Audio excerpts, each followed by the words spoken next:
Salve, salve galerinha do canal Física Compatriota e da Isolada Física Compatriota. Aqui quem tá falando com vocês é o Álvaro. Só que eu tô mais uma vez aqui, mas não é no papel do monitor, mas sim no papel de professor de vocês.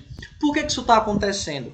Porque eu tava conversando com o PH e falei, ó PH, como a gente, porque na verdade a Isolada Física Compatriota ela ocorre em Maceió, né, estado de Alagoas, e assim, lá existem duas faculdades particulares e elas não se pronunciaram dizendo se o vestibular do meio do ano vai ser adiado ou se ele vai ser, quer dizer, vai ser cancelado ou se ele vai ser adiado para uma data um mês depois ou dois, né? Nunca se sabe. Então eu falei, bicho, a gente não sabe, então vamos por precaução dar os assuntos, né? Vamos dar um jeito de dar os assuntos. O que se trata a termologia? A termologia é a parte da física que estuda a influência de temperatura na natureza. Ou seja, como é que a temperatura influencia no fato da água se passar de líquido para vapor, no fato do volume de um gás aumentar, entendeu? O que é que ela age, o que é que ela faz, entendeu? Então, isso é o que é estudado na termologia. Para isso, a gente tem que entender o conceito de temperatura. O que seria temperatura? Temperatura é a grandeza que está intimamente ligada, ou que mede o grau de agitação médio das moléculas de uma substância. Quando eu falo agitação, eu quero dizer igualmente movimento? Não. Existe o movimento e existe a agitação. O movimento pode ter agitação? Pode. Pode ter agitação sem necessariamente movimento? Pode. Eu vou explicar o porquê. Quando a gente trata na física de movimento, a gente trata da variação de uma posição. Concorda comigo? Por exemplo, eu estou analisando um movimento de um carro, em uma pista. Só que vamos supor que o carro está no ponto A e da distância do ponto A a um ponto B é de 5 metros. O A está lá no ponto A, eu liguei o som do A. Eu liguei o som e aumentei. Quando você liga o som começa a vibrar. O som é alto, tal, tem um paredão dentro do carro, tá, uma parede, grandes sons. E aí eu começo a vibrar o carro, só que o carro não sai do ponto A. O carro está se movimentando? Não. Mas ele está agitando? Tá. Então vou explicar a diferença quando se trata na natureza. No caso de um gás, você nota que as partículas de um gás elas têm forças intermoleculares basicamente inexistentes. Entendeu? Então as partículas de um gás elas ficam tudo adoidadas, não tem aquela junção como se fosse uma substância sólida. Então o que é que acontece? Aí, quando você dá energia térmica para um gás, as moléculas passam a se movimentar mais rápido, as partículas, melhor dizendo, começam a se movimentar mais rápido, certo? E elas se agitam entre si, se agitam e se movimentam, entendeu? Mas vamos analisar uma barra de ferro. A molécula, a partícula de ferro que está na pontinha, vamos supor que tem lá a pontinha da barra de ferro e tem uma partícula naquela pontinha. Quando eu esquento e não derreto o ferro, aquela partícula sai daquele lugar? Não. Mas ela se agita. Ela tá lá no estadozinho dela, mas com a agitação bem de boa, tranquilinha. Só que aí eu vou fornecer energia térmica, vai ficando vermelhinha, ela vai se agitando, aquela partícula começa a se agitar. Mas ela não sai do lugar, então ela não se movimenta, mas se agita. Entendeu? Então, se alguém falar para você que mede agitação média, movimento das partículas, energia cinética, você aceita, mesmo sabendo que nos sólidos não necessariamente você tem uma movimentação de partículas, ok? E aí você entra no conceito de equilíbrio térmico. O que eu trato como equilíbrio térmico? Seria uma acomodação da temperatura de um corpo baseada na temperatura do ambiente que ela se encontra, ou melhor dizendo, baseado na mistura com outro corpo. Vamos já chegar nesse ponto. Vamos tratar com o ambiente. Você pega um copo, vamos supor que você pega um copo de água e esquenta ele até atingir 90 graus Celsius, ok? Vamos usar a escala Celsius por enquanto, que eu já vou explicar escalas. Você está lá a 90 graus Celsius e você coloca no ambiente a 25 graus. A gente vai entender, lá na parte de calorimetria vai ser mais reforçado isso, que a tendência dos corpos de maior temperatura é de fornecer energia térmica para os corpos de menor temperatura. Quem tem menor temperatura na situação? O ambiente. Entendeu? E quem tem maior? O copo, a água do copo.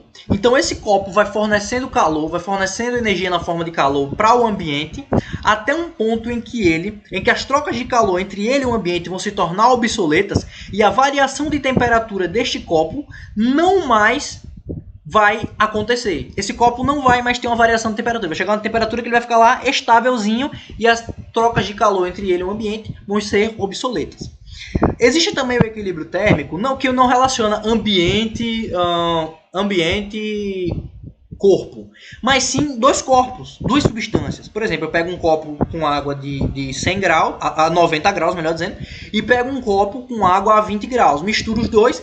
Aquela água morna ali vai depender da massa de água que tinha em cada copo. Isso aí a gente vai entender melhor em calorimetria. Mas dá para você entender que aquela água morna vai atingir uma temperatura entre os dois. Ela vai atingir uma temperatura entre 90 e entre 20, né? Dependendo da situação. Então isso ela vai atingir a temperatura de equilíbrio térmico. Lógico, é claro e evidente que mesmo que haja mistura de duas substâncias, o ambiente ainda pode influenciar nessa situação. Beleza?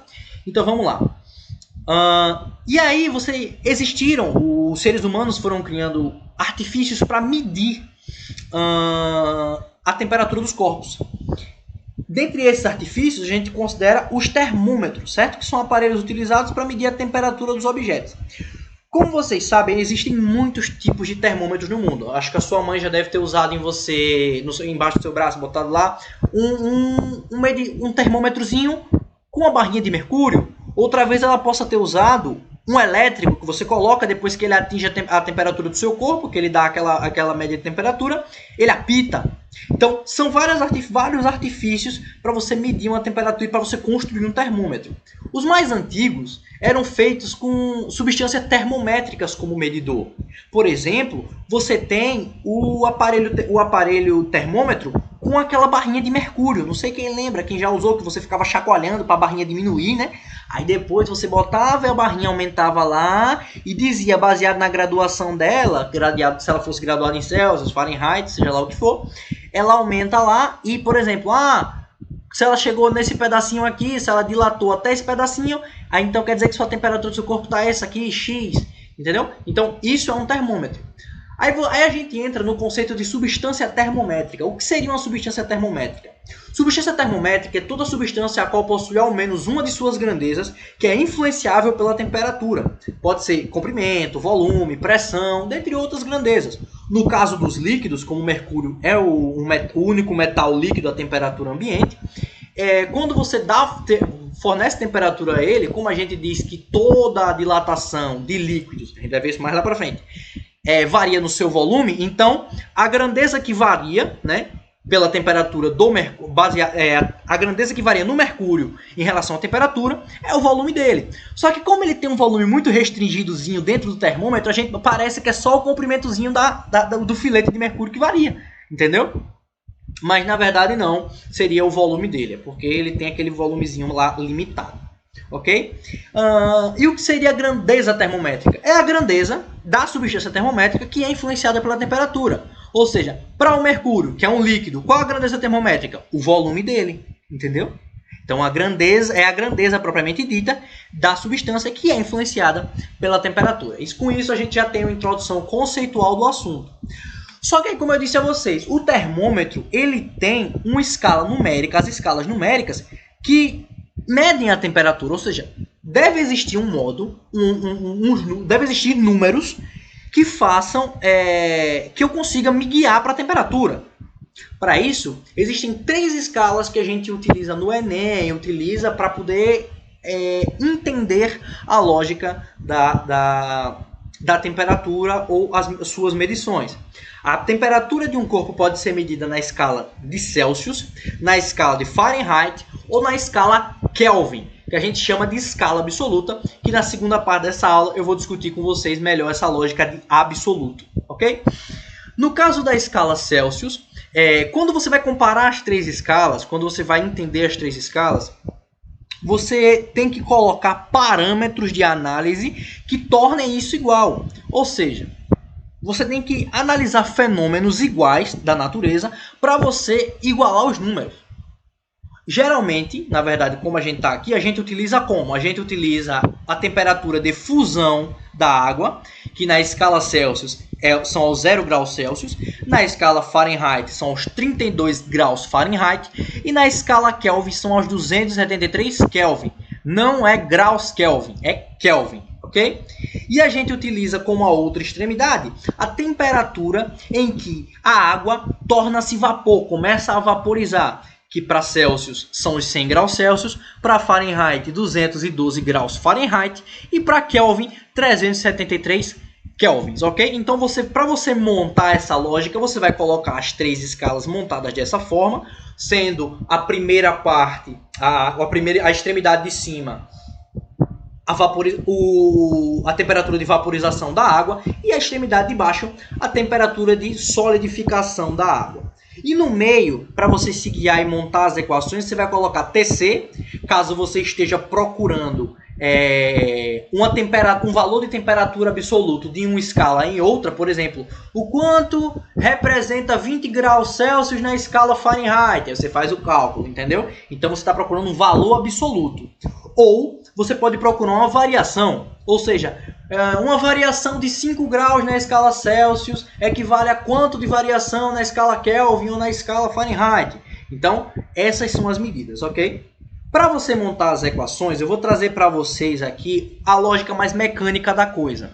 Tem uma lógica matemática por trás que eu posso trazer num vídeo de aprofundamento. Depois que eu terminar essa aula, eu posso trazer um videozinho de aprofundamento falando sobre isso, tá? Mas para essa aula não se entender muito, eu já vou dar a parte mecânica. Como é que você monta as equações? Caso você esteja comparando temperaturas absolutas, você vai fazer o seguinte. Você vai pegar TC, que é a incógnita. Eu gosto de chamar as incógnitas de T e colocar a letrinha referente à escala a qual ela pertence. TC, certo? Você vai pegar esse valor do meio aqui, ó, essa incógnita, e subtrair da parte inferior do valor da extremidade inferior.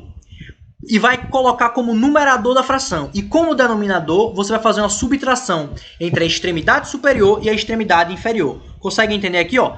TC menos 0, só que como é 0 a gente cancela, eu devia ter cancelado aqui.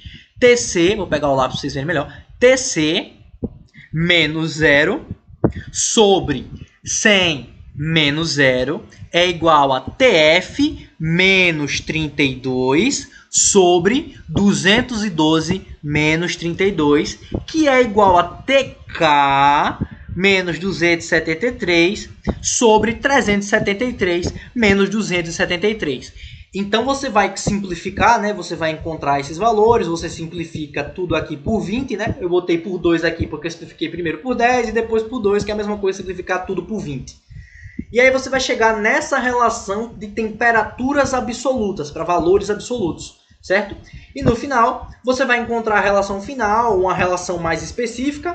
Como o denominador de TC e TK são os mesmos, você pode cortar e você encontra que a temperatura em graus na escala Celsius é igual à temperatura em Kelvin subtraído 273. Ou você pode jogar para o outro lado, que a temperatura em Kelvin é igual à temperatura em Celsius somados 273. Já para variações de temperatura, você cancela esse primeiro passo aqui. Ou seja, não vai haver a subtração do meio menos a extremidade inferior. Você simplesmente vai só colocar a incógnita no numerador e no denominador você mantém a subtração, como é esse caso aqui, ó. ΔTC, você mantém a subtração que já está simplificada aqui, certo? Que seria aqui 100 menos 0. Aqui 212 menos 32 e aqui 373 menos 273. Em cima você só deixa a incógnita sem subtração nenhuma. Com isso, você vai perceber que a variação na escala Celsius é exatamente igual à variação na escala Kelvin. Ou seja, se você varia 2 graus na escala Celsius, na escala Kelvin você também varia 2 graus, independente dos valores absolutos que você estiver relacionando. Você está falando da variação, ok? Então, um abraço a todos. Essa foi a primeira parte da aula. Espero que vocês tenham entendido a mecânica da coisa. Peguem as fórmulas, tá? Lembrando, só para dar aquele aviso interaula. Eu podia falar isso no final, mas tudo bem. Olha só, as aulas vão funcionar assim. Vão haver divisões para ficar mais fácil de eu mandar os vídeos para o PH, porque é ele que posta, porque a internet de onde eu estou não é tão legal. Depois pode ter um aprofundamento, certo? E exercício de fixação. Ou exercício de fixação e aprofundamento depois. Mas vai ser assim cada parte que a gente for estudando da termologia, beleza? Obrigado a todos, um abraço e até a próxima.